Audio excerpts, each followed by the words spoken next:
Halo, selamat bertemu kembali. Salam sehat dan tetap semangat. Masih dalam materi kelas 8, relasi dan fungsi. Kali ini Ibu akan membahas fungsi, domain, kodomain, dan rings. Fungsi adalah relasi khusus yang memasangkan setiap anggota himpunan A dengan tepat satu anggota himpunan B. Itulah definisi dari fungsi.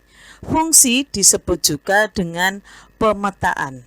Nah, unsur-unsur dari fungsi dan relasi ada domain, kodomain, dan rings. Domain adalah daerah asalnya. Kodomain adalah daerah kawan. Rings adalah daerah hasil.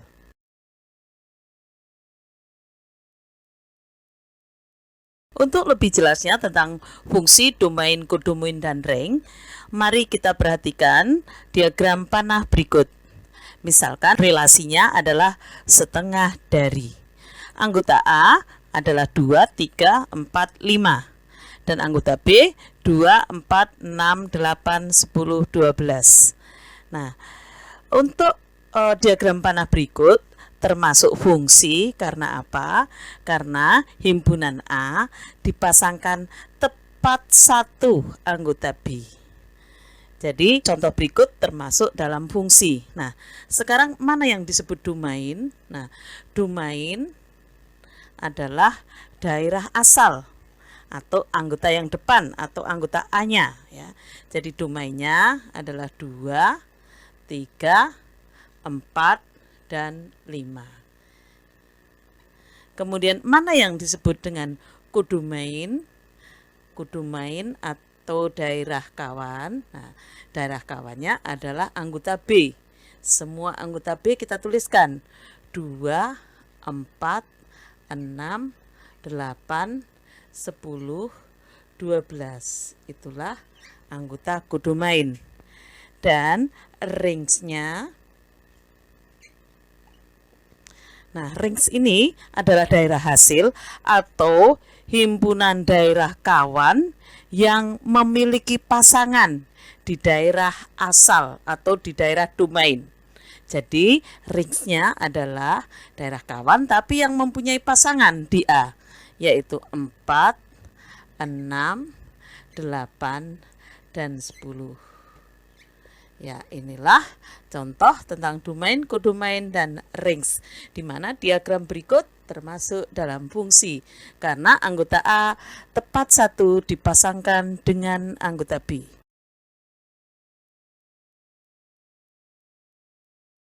Untuk lebih jelasnya tentang fungsi dan pemetaan, mari perhatikan contoh berikut. Dari diagram panah berikut, mana yang merupakan fungsi atau pemetaan? Kita lihat diagram panah yang A. Yang A itu merupakan pemetaan karena setiap anggota A tepat dipasangkan satu anggota B. Jadi yang A pemetaan atau fungsi. Kemudian yang B kita lihat apakah yang B merupakan pemetaan. Yang B merupakan pemetaan karena setiap anggota A dipasangkan tepat satu. Jadi B juga pemetaan atau fungsi. Sekarang kita lihat yang C. Nah, yang C ada satu anggota yang tidak dipasangkan. Maka C ini bukan fungsi atau bukan pemetaan. Bukan fungsi atau bukan pemetaan. Tapi apakah merupakan relasi? Ya, dia merupakan relasi. Nah, sekarang yang D. Yang D perhatikan. Yang D ini bukan pemetaan karena ada anggota A yang dipasangkan bercabang. Jadi D bukan pemetaan atau bukan fungsi. Jadi jelas ya. Jadi mana yang merupakan pemetaan, mana yang bukan. Kamu perhatikan di sini. Jadi yang A, B itu pemetaan, C dan D bukan pemetaan.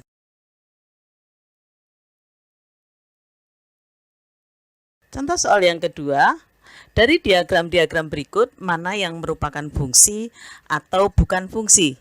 Jadi di sini bisa berupa koordinat kartesius ya, atau diagram kartesius, atau ini diagram garis ya. Kita perhatikan yang A.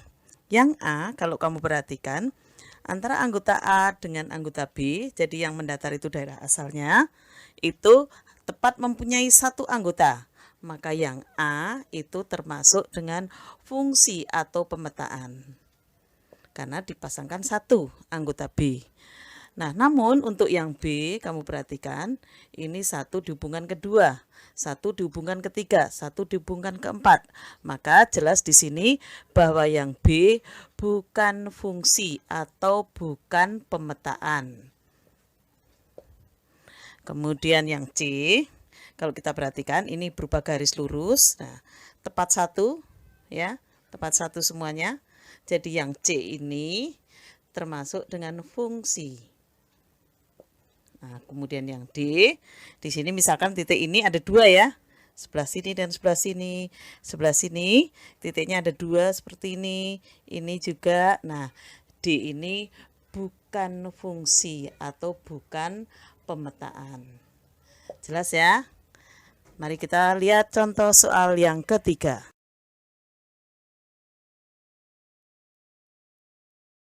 Contoh yang ketiga, K anggotanya A, B, C. L anggotanya 1 dan 2. Gambarkan dalam diagram panah pemetaan yang mungkin dari K ke L. Untuk menjawab nomor 3, kita gambarkan dalam beberapa diagram panah ya, yang mungkin untuk anggota K dan L.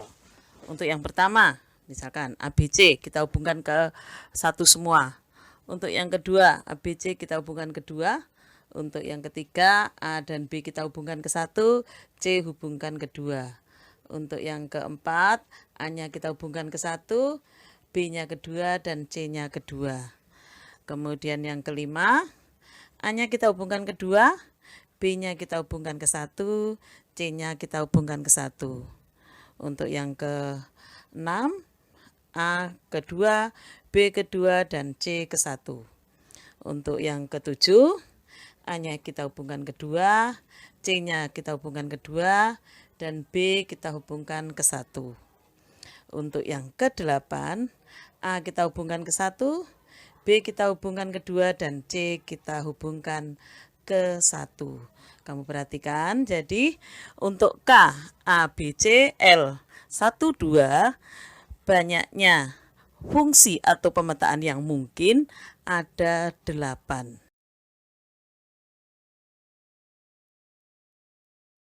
Untuk menentukan banyaknya pemetaan atau fungsi yang mungkin, mari perhatikan rumus berikut.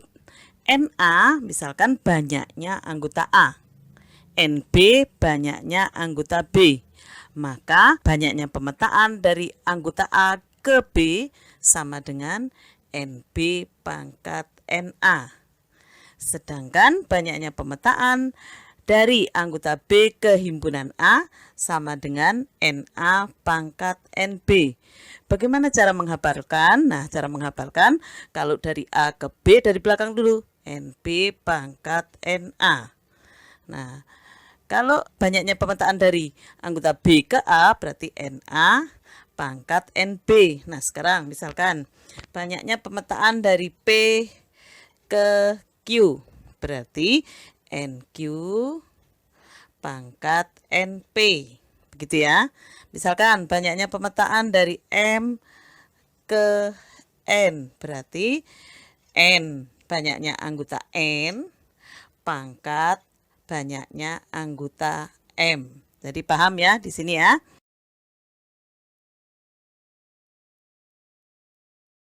Contoh yang keempat, K anggotanya 1, 2, 3, 4. L anggotanya 2, 4, 6. Nah, di sini NK itu sama dengan atau banyaknya anggota K itu ada 4. Dan banyaknya anggota L itu ada 3.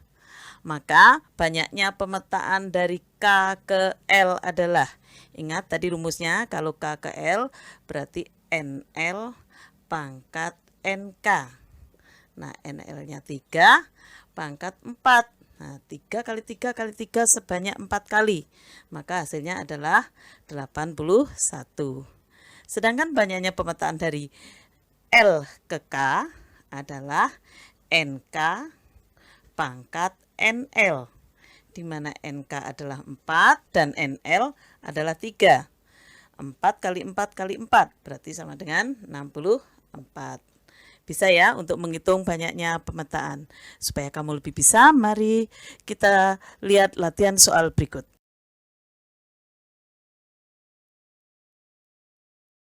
Supaya kalian menjadi lebih bisa, mari kerjakan latihan soal berikut. Yang pertama, bentuknya diagram panah seperti ini. Kemudian tentukan relasi yang mungkin. Jadi relasinya itu apa? B tentukan domainnya, C tentukan kodomain, dan D tentukan ringsnya. Kemudian nomor 2, A bilangan cacah kurang dari 5, B bilangan prima kurang dari 11. Hitung banyak pemetaan dari A ke B. Yang B, banyaknya pemetaan dari B ke A. Selamat mengerjakan supaya kalian menjadi lebih bisa. Sampai bertemu di pertemuan berikutnya.